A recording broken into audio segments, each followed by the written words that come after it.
Alright, so today meron tayong Drive Pro 550 from Transcend. I-install natin ito ngayon sa 2025 Toyota Vios. So dito natin siya padadaanan sa pillars dito and then sa ilalim, and hopefully ma-achieve natin ang clean installation. Okay, gamit ang prying tools. Let's go. So ang Transcend Drive Pro 550 ay meron ng kasamang 32 gig na memory card. Ayan. Dual cam siya. At yung second cam nya is naro-rotate. Ayan. Ayan. Sa interior ng sasakyan. Ayan. Equipped with infrared para kahit madilim ay magandang recording niya. So ayan. Kasama sa package is yung itong suction mount. Dito natin ilalagay. Ayan. So let's go.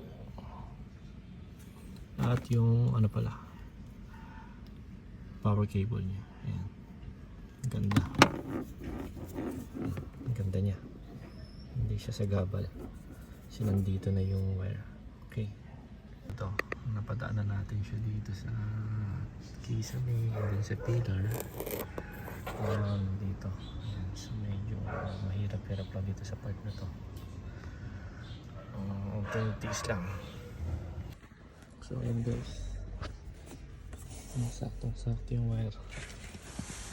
Idaan natin dito sa lalim. Ayan. Then dito.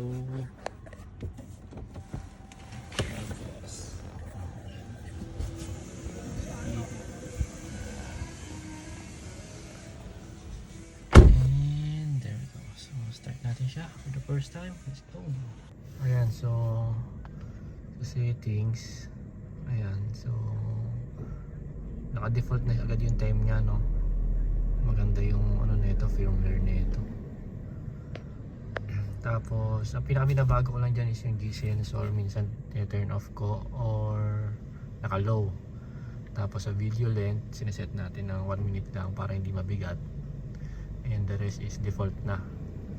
So kung may other preference kayo, ayun, pwede nyo nang baguhin. So ayan, ito yung interior camera. Ayan.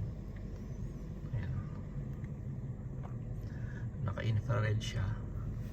Pero pag binuksan natin yung ilaw, hindi niya pa na-detect. Medyo madilim pa para sa kanya. So naka parang black and white pa rin siya. So ayun, ayun lang.